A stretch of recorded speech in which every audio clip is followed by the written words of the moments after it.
महाराजांच्या आशीर्वादाने आणि संगतीने ज्ञानेश्वर माऊली, कारण कोणाला गाता येतं, कोणाला बोलता येतं, कोणाला लिहिता येतं, तसं ज्ञानेश्वर माऊली हे चांगल्या प्रकारचे गायक आहेत आणि चांगल्या प्रकारचे वक्ते आहेत आणि चांगल्या प्रकारचे लेखक आहेत. त्यांच्या एवढी नम्रता जगात अजून कोणाकडे आली नाही असं म्हटलं तरी वावगं ठरणार नाही.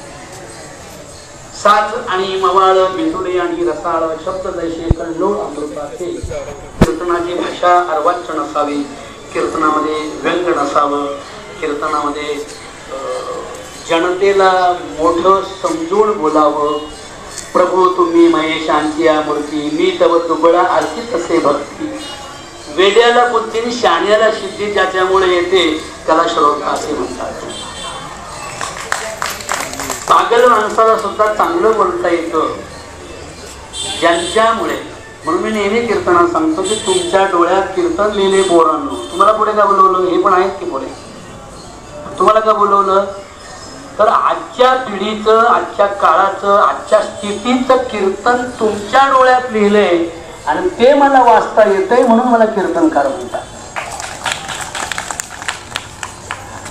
आणि म्हणून कीर्तन या शब्दाचा अर्थ समता आहे, कीर्तन या शब्दाचा अर्थ बंधुता आहे, कीर्तन या शब्दाचा अर्थ न्याय आहे, कीर्तन या शब्दाचा अर्थ आहे every man is his price.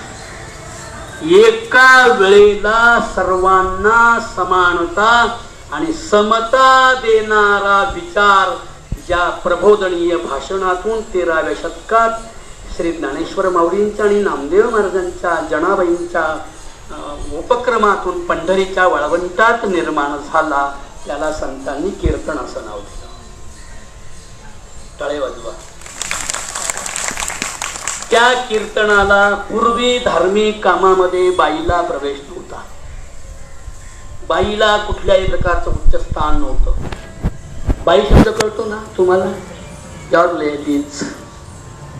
बाईला, नारीला, स्त्रीला कुठल्याही प्रकारचं स्थान नव्हतं. मी नेहमीच सांगतो, नवरा मेल्यावर बाईला नवऱ्याच्या जिवंत नव्हे, बाईला नवऱ्याच्या प्रेतावर जिवंत जाळायचे. बोला, जिवंत जाळायचे. तू नाही बोलला बरं का बाळा, एक जण नाही बोलला, एवढा नाही बोलला तरी मला खटकतं बरं का. राजा भाऊ खाली बसले तरी माझं डोकं खराब झालं. म्हणजे मला असं वाटतं की मला काही म्हणजे, पण काय माहिती का, माझं असं स्वभाव आहे दुर्दैवी बरं का, ॲक्सिडेंटली, की ज्याचं लक्ष नाही त्याच्यावर माझं लक्ष जातं. ज्याच्यामुळे माझी मानसिक अवस्था विचलित होईल ना, तिथेच माझा हा डोळा का होता, ठोळा फोडावा का काय करावा कळत नाही. म्हणून माझ्या सज्जन बांधवांनो, खरंच पुंडलिक वरदा हरी विठ्ठल या महाराष्ट्राची घोषणा. ज्ञानेश्वर महाराज की जय, नामदेव महाराज की जय, जगद्गुरु तुकाराम महाराज. पण त्याच्यात काही कालांतराने राजकीय राजकारण आलं असेल सचिन महाराज. कारण कोण आधीचे, कोण नंतरचे, कोण पुढचे, कोण मागचे, ते सुद्धा आता अभ्यासाच्या गोष्टी आहेत. पण त्या मन दुखावण्याच्या गोष्टी नाही.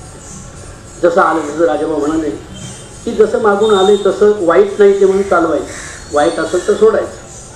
पण आज मला आनंद वाटतो, देशपांडे ताई, तुम्ही संविधानाच्या स्टेजवर आहात. एक ब्राह्मणबाई संविधानाच्या स्टेजवर आहे, एक पैगंबर नावाचा शेख मोहम्मद. हे शेख मोहम्मद आहे, हे शेख मोहम्मद आहे की ज्याने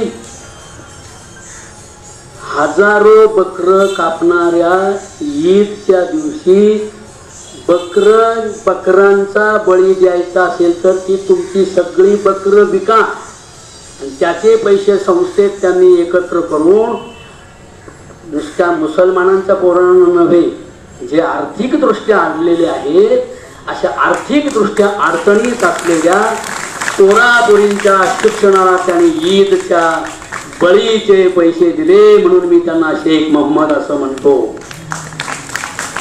कारण असं म्हटलंय, शेख मोहम्मद आविंद, शेख मोहम्मद आविंद, शेख मोहम्मद आविंद, वेत मोहम्मद आबिंद त्याचे हृदय गोविंद त्याचे हृदय गोविंद त्याचे हृदय गोविंद त्याचे हृदय गोविंद त्याचे हृदय गोविंद त्याचे हृदय गोविंद त्याचे हृदय गोविंद त्याचे हृदय गोविंद.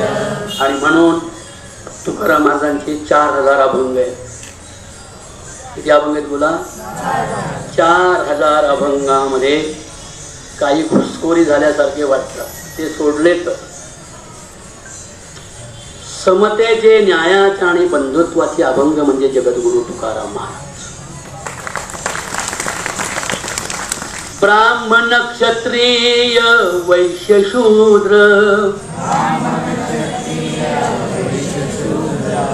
हे गुलाबी टी शर्ट वाला पोरगा छान आहे सर, ये नाही करत तो तिथंच मिशा पळीत बसलाय, माझं तुझ्यावर लक्ष गेलंय.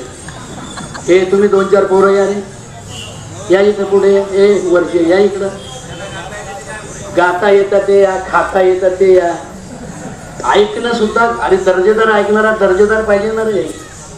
मग ब्राह्मण क्षत्रिय वैश्य शूद्र, ब्राह्मण क्षत्रिय वैश्य शूद्र. हे काही कोणाचं गाणं नाही बरं का. तुकोबरांच्या 4000 अभंगातला एक अभंग आहे. काही कुठे आम्ही निंदा करतो कोणत्या धर्माची, की आम्ही कुठे ब्राह्मणांची उपेक्षा करतो. वारकरी संप्रदाय जगातला ज्यांनी उपेक्षा केली वारकरी संप्रदायाची, त्यांच्या विषयी सुद्धा एकही अर्वाच्य शब्द ते लिहित नाहीत. त्यांना वारकरी असे म्हणतात. अर्वाच्य आणि दंडगन बोलणं, रानटीन बोलणं, शुद्ध स्वच्छ पवित्र मंगल, ऐकणाराचा आणि सांगणाराच्या मनाला आनंद वाटेल अशा प्रकारची भाषा म्हणजे वारकरी कीर्तन असतं. आणि म्हणून तुकोबराय म्हणतात ब्राह्मण क्षत्रिय वैश्य शूद्र, ब्राह्मण क्षत्रिय वैश्य शूद्र, ब्राह्मण क्षत्रिय वैश्य शूद्र, ब्राह्मण क्षत्रिय वैश्य शूद्र. चांडळाई अधिकार, चांडळाई अधिकार, पाळे नारी नर, बाळे नारी नर, अहो बाळे नारी नर, बाळे नारी नर. आदि करो निवेशाही, अधिकरोनी वेशाही. काय सुंदर आहे. मामी पार्थ जपा शक्य अतिशिव पापयोनय, स्त्रियो वैशा तथा शूद्रा ते यांती पराम गती. अर्जुना, बाबा रे, ज्यांना आपल्या दुष्कृत्याचा, कुकर्माचा, वाममार्गीय कर्माचा पश्चाताप झाला असेल आणि त्याला चांगल्या सत्पथावरून, या पंढरीच्या वाटेवरून म्हणजे जायचं असेल, त्याच्या अपराधांना शासन करण्याऐवजी क्षमा करावी असं 7000 वर्षापूर्वी गीतेमध्ये सांगणारा समाज उद्धारक सत्यशोधकी महामानव म्हणजे भगवान श्री कृष्ण परमात्मा. काळी आणि ते 7000 वर्षापूर्वीचे विचार श्रीकृष्ण म्हणतात, अर्जुना, हा विचार लगेच लोकांना समजणार नाही. ज्यांना पुराण कथा ऐकायची सवय आहे नाही का, ज्यांना वेदांत ऐकायचं, घट पट मया ब्रह्म वैकुंठ सत मोक्ष भक्ती वगैरे, बॅकग्राऊंड फिलॉसॉफी, जे गरजेचं नाही ते सांगून 54 लाखाच्या गाडीत फिरणारे आणि 60,000 रुपये 2 तासाचे घेणारे पुंडलिक वर्धावाले काही कमी नाही. सचिन महाराज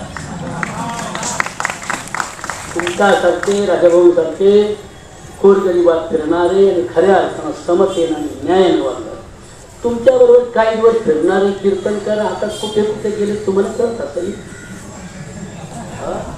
कोणाला 50 कोटीचं मंदिर बांधायचे, कोणाला मंदिर. अरे मी म्हणतो ज्ञानेश्वर माऊली आमचे पाटील आहेत, नामदेव महाराज वारकरी संप्रदायाचा पाटील आहे आणि समतेचं चातुर वर्णे व्यवस्थेला लाथ मारून जातीभेदाच्या विरोधात लढाई उभं करणाऱ्या चंद्रभागेच्या वाळवंतातल्या क्रांतीची साक्षात श्री विठ्ठल परमात्मा.